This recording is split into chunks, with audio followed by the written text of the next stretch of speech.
Nick Wilde, Ace Attorney. Written by Berserker88 and Jack of Mines. Chapter 3. Bad Mojo. 11:25 a.m. Zootopia Central Courthouse. Courtroom number 2. Court is now back in session. Clawhauser announced cheerfully, clearly because of his passion for the law and not the new strawberry-flavored, heavily sprinkled, jelly-flooded donut stuck on his gavel. Prosecutor Hopps, what was the result of the ZPD's search?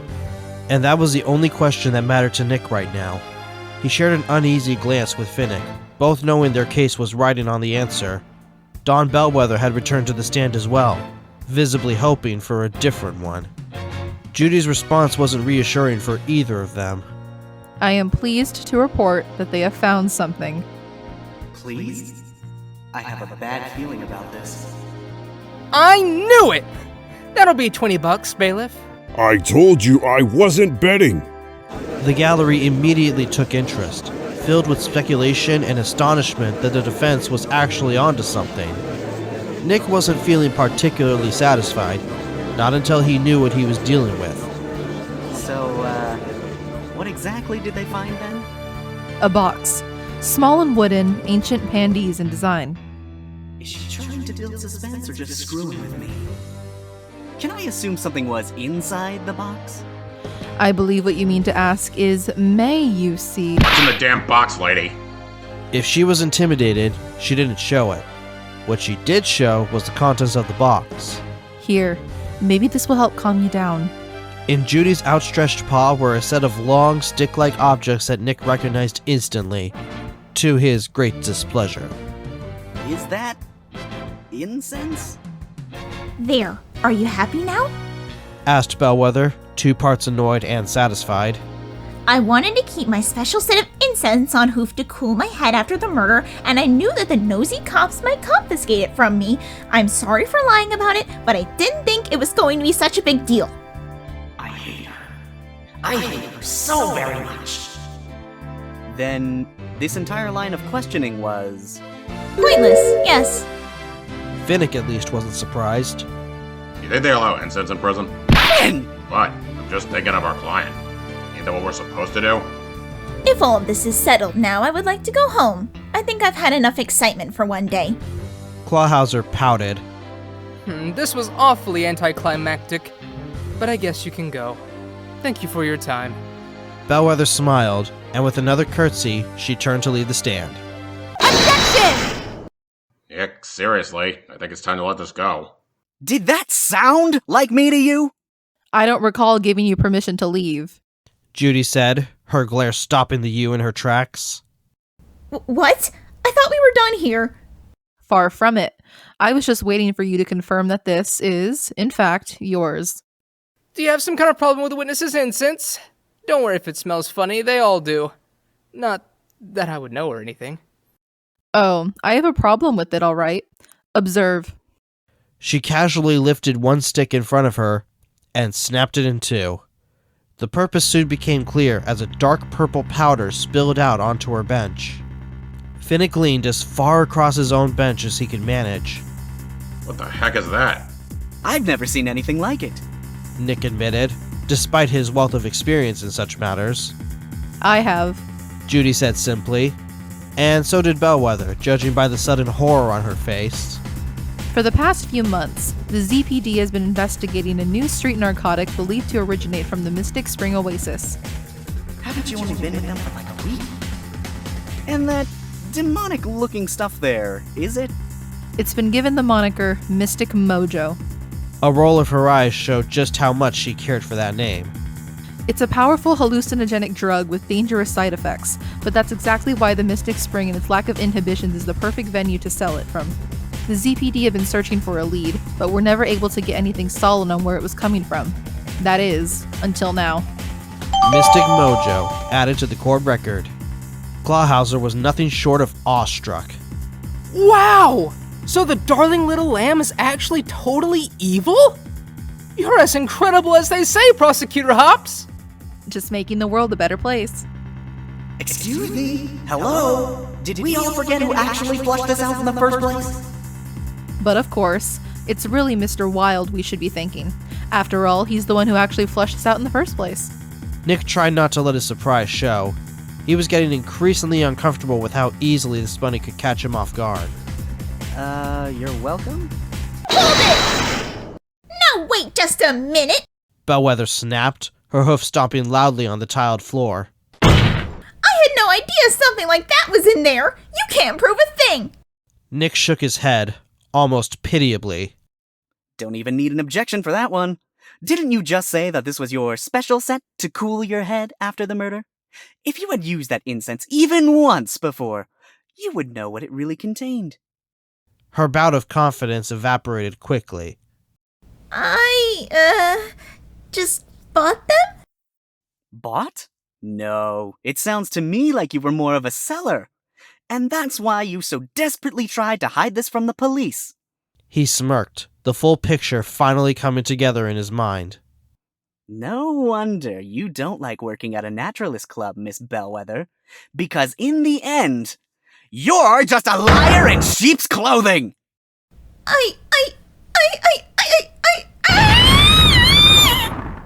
It was the first time he had ever seen deer in the headlights on a sheep.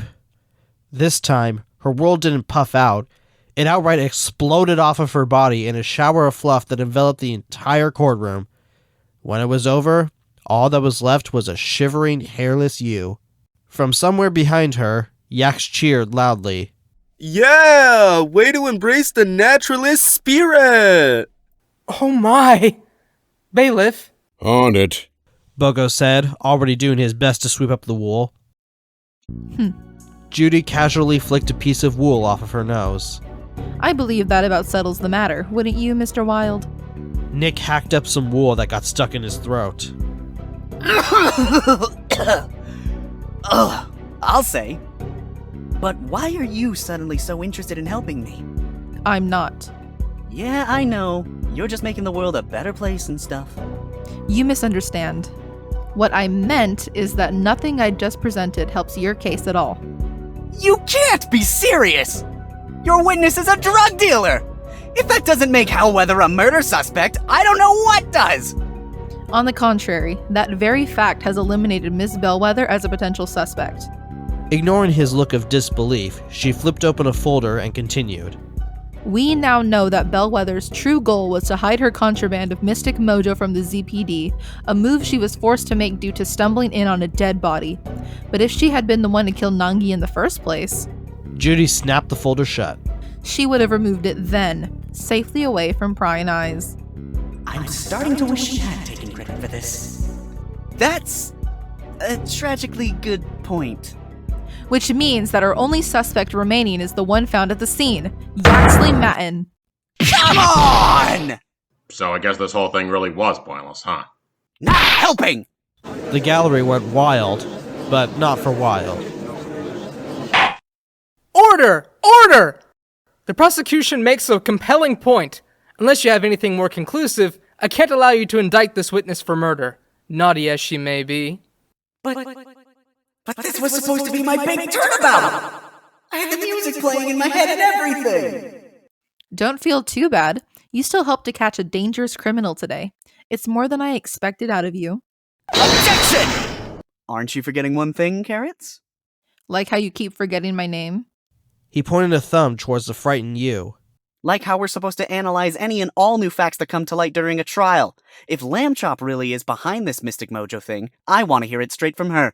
Such facts will be analyzed at her own trial. There is no need to hear anything more about it now. That has yet to be determined. Coincidence or not, that case overlaps with this one, and we owe it to the court to see if there's any further connection. Judy was not amused. You don't know when to quit, do you? Don't think I know how either. Am I wrong? It was a few more seconds facing that steely glare before she relented. No, you are not.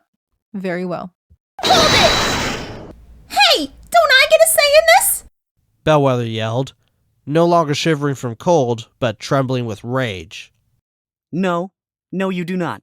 The only thing I want to hear you say is what really happened. Now talk. That shut her down remarkably fast. Fine, it's as you said. I found Nangi dead in the water with the defendant and a sledgehammer next to her. Since I couldn't just ditch the scene of a crime, I knew I had to hide my mojo somewhere before calling the police. But I had lost my key to the storeroom, so I pulled out the hammer and— Hold it! Wait, what do you mean you pulled it out? I thought you said it was lying next to the victim. It was! Mostly, anyway. It was sticking up out of the water. Why didn't you say that the first time? Because I didn't think you lawyers would be so dang obtuse about every little detail. If I had, I might still have my wool. I think the wool is the least of your problems right now. That's certainly an odd way to leave the weapon. Was the killer trying to hide the thing or not? How should I know? As we've just established, that wasn't me. Sledgehammer updated in the court record. Is there anything else that stood out to you? Anything at all? She seemed about ready to chew him out again, but a quick look at Judy's face stopped her. No point hiding it now. There is something else. She sighed, her anger fading away into resignation. When I busted the lock and went to move my stash, I noticed some of it was missing. Nick was taken aback by that, and a little amused. Wait, so you really were robbed? Yes, I get the irony. But I'm certain there was less than I had the day before. They hired me as inventory manager for a reason, you know. Interesting, but hardly surprising. We already suspect someone stole the storeroom key, but that still isn't necessarily connected to the case. For all we know, one of your customers just needed a little bit extra that day. I'm so sorry that my confession isn't good enough for you. I'm the one that's sorry. Now what am I going to do? Anyway, that's when I buried the rest of it. I knew I couldn't afford to take chances now, so I sunk the hammer and washed the mud off my hooves. So that's how the mud got in the water. She must have really dug it in deep to leave that much, though. Yikes. It's like a friggin' landslide in there. Not a detail Nick cared about too much right now. Are you sure there's nothing else? Nope. Sorry, Fox. You're out of luck. She smiled at him coyly, knowing exactly how much she was screwing him over. Now then, I would like to bring this cross-examination to a close. Unless, of course, you've got anything more to add, Mr. Wilde. Oh, I'm sure he does. That guy always has another trick up his sleeves. She sure knows how to put us on the spot, huh? Yeah, and it's not a nice spot to be in. We need to find some way to connect Mystic Mojo to the murder, or that's it. Did it ever occur to you that maybe it's not connected? Well, yeah. But I'd really like it to be. And I'd like for Buddha Boy not to go to jail, but we can't always get what we want. Hey, wait a minute. That's it! Judy almost looked disappointed. It appears that his sleeves are, in fact, empty, Your Honor. So without further ado— Objection! Not yet, they're not. Were you just waiting for me to start talking again? Maybe. Maybe not. The point is, I know a way that Mystic Mojo might be connected to this case after all. You do? You do? Another ridiculous bluff, no doubt. Show us then, just where you think this connection lies. Not where, dear Carrots, but who. I would like to call to the stand Mr. Yaxley Matten himself! Wait, what? Finnick looked nothing short of horrified. Are you crazy? Like a fox. But it's not like we have anything left to lose. Except our dignity. You mean my dignity? Yours is curled up in a little ball and crying. I knew it. This level of desperation is almost saddening, but I won't allow you to drag out this trial just because I feel sorry for you. What does the defendant have to do with this drug? Let me answer your question with a question. What exactly are these dangerous side effects you mentioned? Judy returned him a look he recognized. It was the same look she had given him back in the lobby, still trying and failing to figure him out. Sighing in annoyance, she pulled out a file to answer him. Like I said, it's a powerful hallucinogenic, one that can even distort a mammal's memory and the passage of time through prolonged use. If inhaled for too long, it overwhelms the user and causes them to fall into a semi-conscious state before passing out completely. Oh, you have got to be kidding me. You can't possibly suggest That our good buddy Yax may have been drugged by this stuff? I can. I will. And guess what? I have. Mystic Mojo updated in the court record. If you insist on embarrassing yourself, go right ahead. She leaned in comfortably, looking forward to the show to come. The prosecution accepts the defense's proposal. Defendant, please come to the stand. Even just seeing Yax walk up to them weakened Nick's resolve. The bovine kept that goofy smile on his face the whole time, continuing to scratch at his forced suit while using his other hoof to wave to the crowd. The crowd was not moved. Look at him, acting all innocent. Not the least bit sorry about what he did. Mommy, are naturalists bad mammals? Hey, it's good to be here, guys. Thanks for having me. 10 seconds in and already regretting it. I'm starting to think this may have been a bad idea. Gee, I can't imagine what gave you that impression. Finnick said, just trying not to throttle them both. He's here now, so might as well get it over with. Like tearing off a really hairy band-aid. Nick forced down his rising sense of dread. Yax, do you know why I called you up here? Not really. I was kinda zoning out for a while there. Sure, not like this is going to decide your entire future or anything. Well, we were talking about Mystic Mojo and... Oh yeah, I know all about that stuff. Ask away. Judy was struggling not to laugh, something Nick would appreciate if he wasn't struggling not to cry. I have to say, this is turning out even better than I'd hoped. Nick slammed the desk in a futile attempt to calm his own nerves. Yax! Tell us about what happened the night of the murder. Every last detail you can think of. Yax used the hoof that wasn't scratching his body to scratch his head. Okay, sure, but I have to warn you, my memory about that is a bit fuzzy. Don't worry, I'm sure it will be enough. To seal your fate, that is. Alright, sounds good. No, please. You've already helped so much. Witness testimony. What I remember. I went to the front desk to work the night shift at 9:23 p.m. Namgi came out to check on me at 9:47, about 2.5 minutes earlier than usual. Then she went to take her bath at 9:50. As she was going, I spotted this mole on her left cheek that kinda looked like my mom. Anyway, I didn't see anything else weird, aside from the big spiderweb on the ceiling. It was like 34 inches in diameter. So I just meditated with some incense until 10. Well, more like 9:59:57, I guess. After that, I'm not really sure. Told you my memory was fuzzy. The entire courtroom was silent. Nearly everyone in attendance found themselves afflicted with wide eyes, a gaping jaw, or both. Even Judy had caught the former, one of those eyes twitching uncontrollably. What the hell? Has he seriously been able to do that this whole time? Huh. Guess this worked out better than I thought. What is he, a cyborg?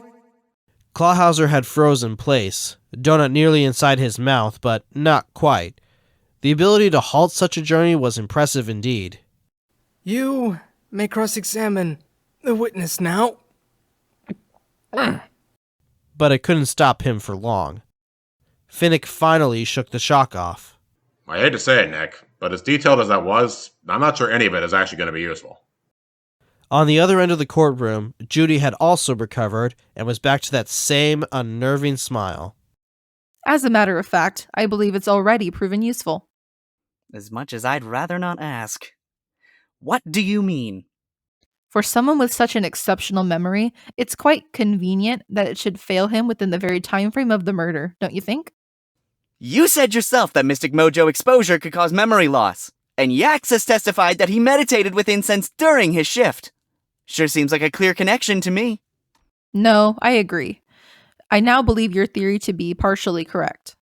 But let me guess, I'm also partially wrong? So you are learning. Indeed, this does not prove the defendant was drugged, only the possibility that he may have been inhaling Mystic Mojo at the time of the murder. Now the question remains whether or not he was doing so intentionally. We do have a potential drug thief on the loose, remember? The gallery remembered. I knew it! He's a murderer and a thief!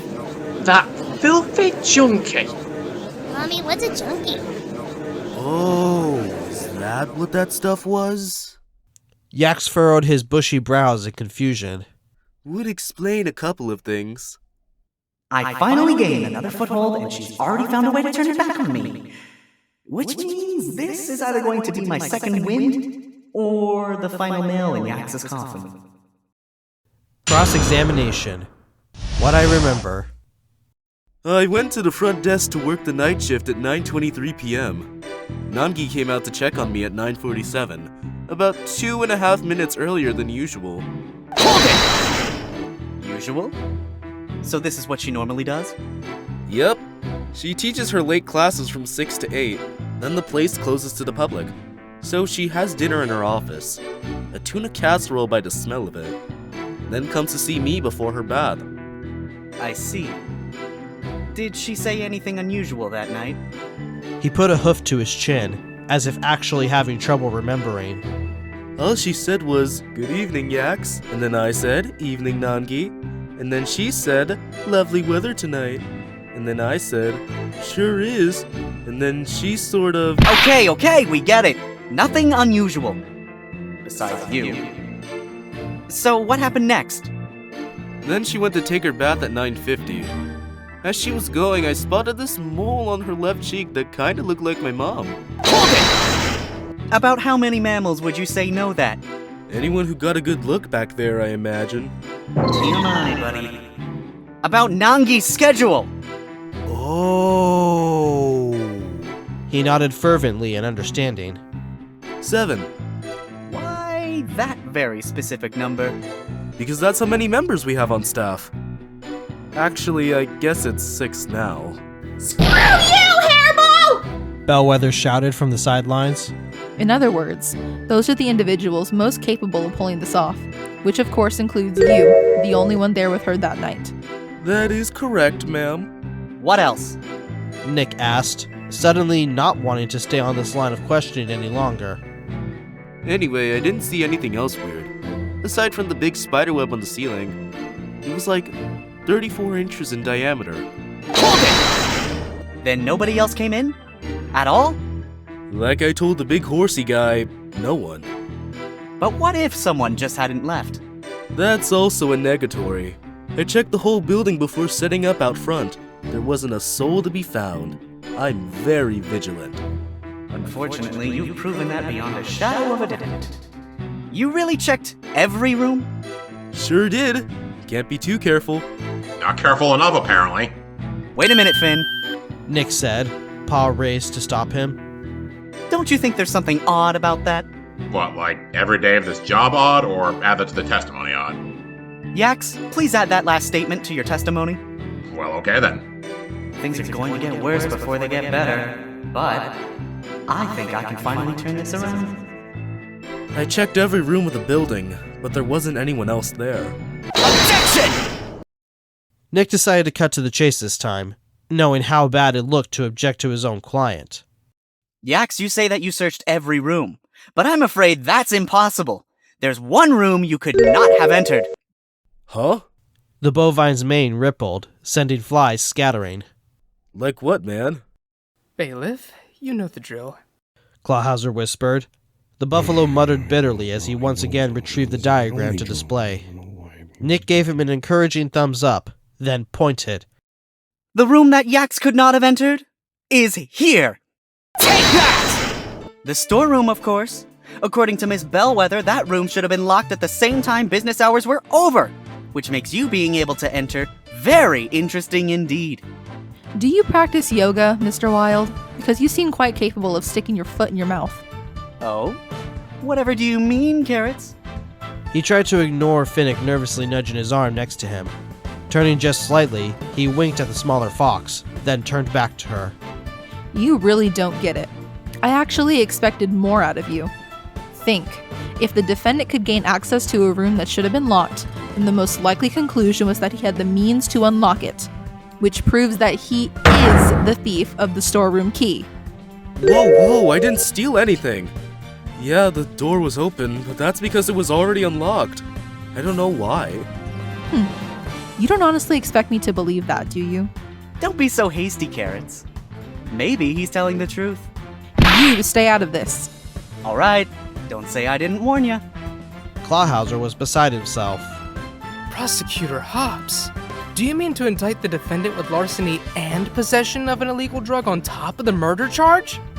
I do indeed, and the proof is right in front of you, courtesy of Mr. Wilde. You're welcome, by the way. But before you get too ahead of yourself, there's something I would like to present. The cheetah's attention shifted just as quickly. Oh, what's that? Judy's smile slowly faded, realizing too late that something was wrong. You're not the only one who can lay a trap, Hopps. Just a piece of evidence I thought might be relevant. Take that! The storeroom key? Let's recap. Lamp Chop loses the storeroom key the day of the murder, but because of the evacuation, she doesn't notice it's missing until the next morning. That means that when she left the Oasis, she thought it was still safely locked. But that contradicts what Yax just told us. Yax, when did you check the storeroom? 9:16. Thank you, Yax. Meaning that sometime after the theft occurred, but before Bellwether discovered the body the next morning, the storeroom was locked once again. He crossed his arms, staring challengingly at the bunny. But if Yax is the thief, then I need you to answer one question for me, Fluff. Where is it? Her smile was gone now. Where's what? The Mystic Mojo had already been... I'm not talking about the mojo. I mean the storeroom key that my client allegedly stole it with. I'm sure you won't argue that he was passed out at the crime scene for the rest of the night, so if he really had just committed a theft, that key would have been found on his person! Like a rubber band, both of Judy's ears whipped back into her face in unison. They slowly peeled back off, revealing the most hilariously indignant expression Nick had ever seen. Which proves that the defendant is not the thief! If he was high as a kite that night, it was not by his own right. Be that as it may, it doesn't matter. She should change her tune fast. How so? This means that a third party was clearly involved. The prosecution concedes that the defendant seems to have been unintentionally drugged. Very reluctantly, by the sounds of it. But what you have yet to answer is why. Perhaps this was simply a mean-spirited prank on behalf of a coworker. On the very night of the murder? Don't even try to tell me that's too far-fetched after what you've pulled so far. Can you deny the possibility, Mr. Wilde? Before he could answer, Finnick suddenly burst out laughing. She's using your own tactics against you. That is gold. I'm just going to choose to take that as a compliment. Take it as the end of the trial, because if your client can't remember anything else, there remains nothing to prove his innocence. Hey now, I didn't say that. Yax pointed out. Excuse me? I just said my memory was fuzzy during the time. So I still remember stuff, just like, not as clearly. Her large teeth gritted.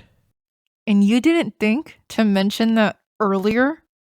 You guys said to tell you what I was doing before the murder, right?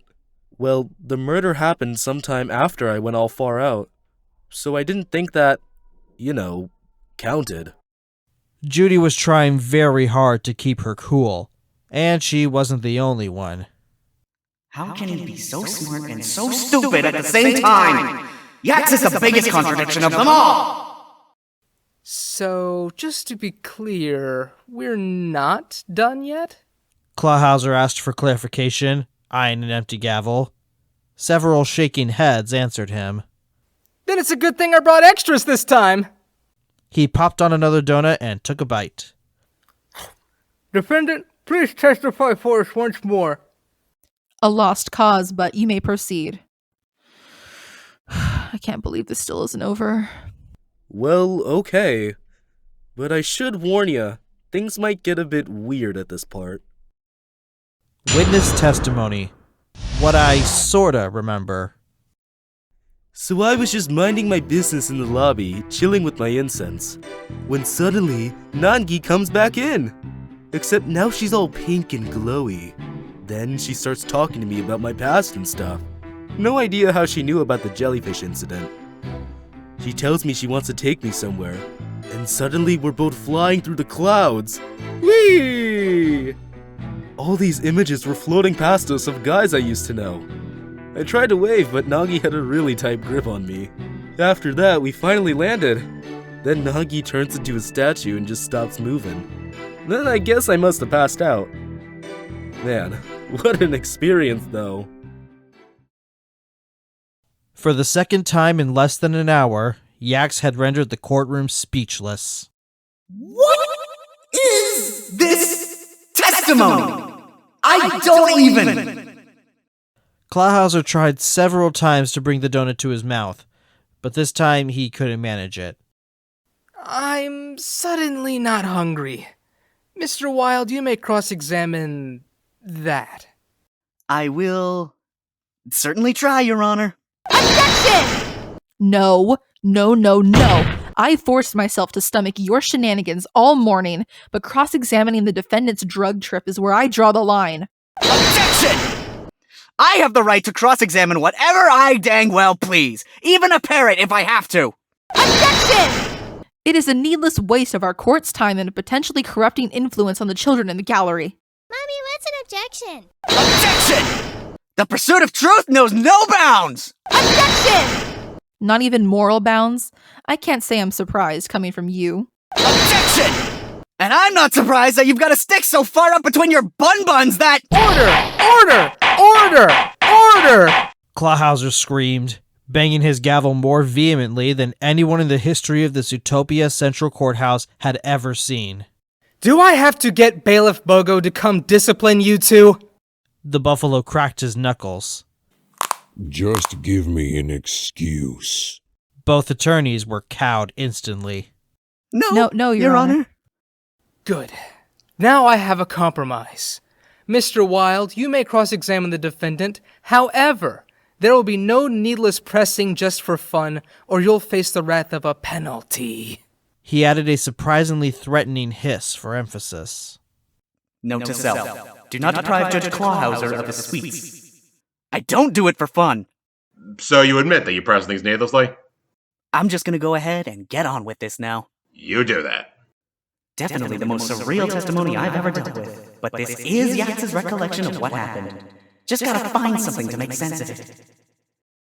Cross-examination. What I sorta remember. So I was just minding my business in the lobby, chilling with my incense, when suddenly, Nangi comes back in. Except now she's all pink and glowy. Hold it! Do you mean to say that Nangi came back out during her bath? Totally! He paused, no longer so sure. I mean, except for her color, and the glowing, and she was a lot smaller. And I think she had a third eye. Judy shook her head. In other words, you were visited not by the victim, but a hallucination. Your Honor. Sorry, Mr. Wilde, but you were warned about this nonsense. He struck his gavel hard against the podium, signaling a penalty. The fox winced, as if it were him that had been struck. You can't give me a mulligan on something like this? Then she starts talking to me about my past and stuff. No idea how she knew about the jellyfish incident. She tells me she wants to take me somewhere, and suddenly we're both flying through the clouds.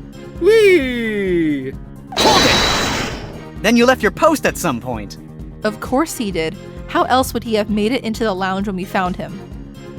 Well, I mean, how did he get there? Didn't I tell you? I flew! I feel like this isn't going anywhere. Au contraire! It's a one-way ticket to a penalty! I wonder who he hates more right now, me or Yax. This could be going better. Sure seems like you're having trouble there, champ. This is ridiculous. How am I supposed to tell what's real life and what's just fantasy? Hey, you're the one who wanted to cross-examine it so bad, you figure it out. You know, for a co-counsel, you could stand to do a little more counseling. Finnick rolled his eyes. Ugh, playing that card again? Fine, then here's my suggestion. Stop focusing on what Yax saw and try a different approach. That's it? Yeah, that's it. I'm an assistant, not a damn walkthrough. Actually, I think that might just be enough. Even for hallucination, there's something off about this. No, especially for hallucination. All these images were floating past us of guys I used to know. I tried to wave, but Nagi had a really tight grip on me. Hold it! Correct me if I'm wrong, Yax, but would that mean you actually felt Nangi? Yeah, she was holding me from above as she carried me across the sky. Then you weren't both flying. Of course not. Yax can't fly. Ignore it, Nick. You have a case to win. Can you describe what she felt like? Yax took an uncomfortably long time to respond. Well, she was a lot hairier than I expected, with long claws too. And she was wet, going by how damp my fur felt afterwards. What is the point of this? Were you really expecting that description to sound anything like the actual Nangi? No, I didn't. And that's exactly what the point of this is. Nope, not following. I guess I should just give you another penalty. Wait, hold on. Just pay attention to Yax's testimony so far. I was trying not to. And you'll see that he only references things that are familiar to him. Nangi, past memories, mammals he knew before. But for a hallucination vivid enough for him to feel who he thought was Nangi, isn't it odd that his impression of her should be so distinctly wrong? I have no idea. It's not like I've ever been high or anything before. He stared uncomfortably at his still untouched donut. That answers one question and raises several others. It's inconceivable that Yax's subconscious would dream up such a weird construct for no reason. Judy leaned in, narrowing her eyes. Then what is the reason, Mr. Wilde? Because you'll need to do better than that to convince me. If you insist. The reason is because Yax did not leave his post of his own volition. Rather, he was dragged into the lounge in his drug-induced state. By the real killer! That's stupid, and you can't prove it. Maybe not, but if Yax's hallucinations really do line up with what actually happened, I believe there's even more clues to uncover. Finnick stared blankly at him. Are you seriously putting all of our hopes on Yax being coherent? Sure, just think about what happened next. He and Nangi landed in the same spot, and then she was suddenly still as a statue, which I can only assume is when he saw the real Nangi dead in the water. Because that's what you want to assume. Judy insisted, gritting her teeth even harder. Yax raised his hoof. Actually, that reminds me. I think there was water around the statue. You mean around the dead body? Yeah, that. I wasn't sure what it was until just now, though. It was all red and brown and purplish. Not what you expect from water. Thank you for the insight. Now, if this farce of a testimony is done with, then... Objection! Will you stop interrupting me? Carrots, did you hear what he just said? Nick gulped. If he'd heard that right, he almost wished that Yax was just imagining it. If the red Yax saw represents the victim's blood, and the brown represents the mud, then what about the purple color? There's only one thing that comes to mind. No, you can't be serious. What? What's everyone getting so dramatic about? You never finished explaining the side effects of Mystic Mojo, Carrots. I really think you ought to. Yes, while intended to be burned and inhaled, it is believed that long-term exposure to the physical powder can cause a sudden closing of the airways, resulting in asphyxiation. Mystic Mojo updated in the court record. Finnick's eyes widened. You serious? Then the autopsy report. That's right. If Nangi suffocated underwater, she likely would have taken some into her lungs before she died. Anyone would think she had simply drowned. That can't be. If only he could add the look on Judy's face to the court record. That can't be. My entire theory can't be wrong. First time for everything, Carrots.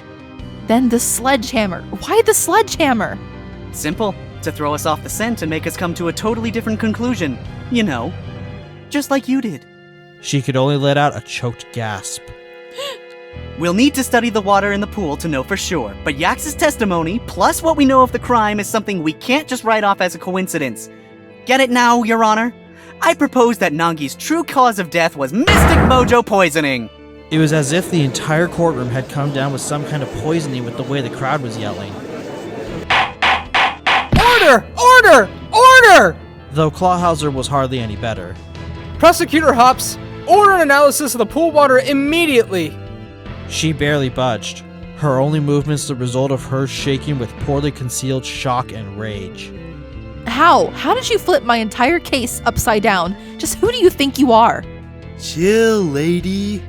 All he's saying is the truth. And the truth will set you free! Without warning, he reached up and tore the suit clean off his body, baring it all for the courtroom. My eyes! Judy yelled, stumbling back until she fell clear off of whatever support she was using.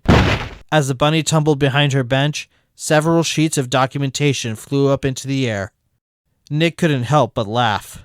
Well. Looks like the prosecution no longer has a leg to stand on. The gallery screamed even louder, and Clawhauser joined right in. Bailiff, do something! On it! Bogle careened across the floor and tackled the dancing naturalist to the ground. Hope that doesn't damage his credibility. Not like he had much to begin with. Still, I should probably make note of that testimony. Yax's testimony added to the court record. Bellwether. Judy pulled herself slowly up to the bench again. It was the angriest he had ever seen her. Answer me this, and I may just lighten your sentence.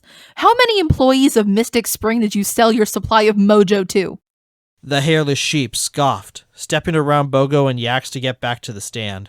Are you crazy? Selling it to the employees would be the fastest way to get myself caught. I limited myself to the local nut jobs who came in looking for more than just spiritual enlightenment or whatever. But is there a way any of them could have known about it? I'm not sure. To be honest, I try to stay away from most of the long-term mammals because of, well... She pointed at Yax, now being escorted out of the courtroom. The only employee I spent any real time with aside from Nangi was the aerobics instructor from that class I mentioned. He seemed like another fish out of water, so I chatted with him for a while, even if it was a bit hard to keep a conversation going. What was his name? Weston, I think. Mr. Weston. She smiled at her hopefully. So, can we discuss that later sentence now? Bailiff, take her too. Hey! In a heartbeat, Bogle grabbed Bellwether as well and dragged her out. Weston. Why does that name sound familiar? This seems like as good a time as any for a recess. Clawhauser said, sighing in relief that he finally had the excuse. I'll give you 30 minutes to get a lab result on that pool water and to subpoena this new witness in the interim. Court is now adjourned. Looks like we've finally gotten a real lead on the perp. Finnick said, for once actually confident. I don't know how you keep doing it, but we're still in the game, Nick. But Nick was suddenly not so confident. Actually, I think we may have just lost this one. Wait, what? How? Because I just remembered where I've heard the name Weston before. He let out some combination of a sigh and a whimper. It's Flash's last name.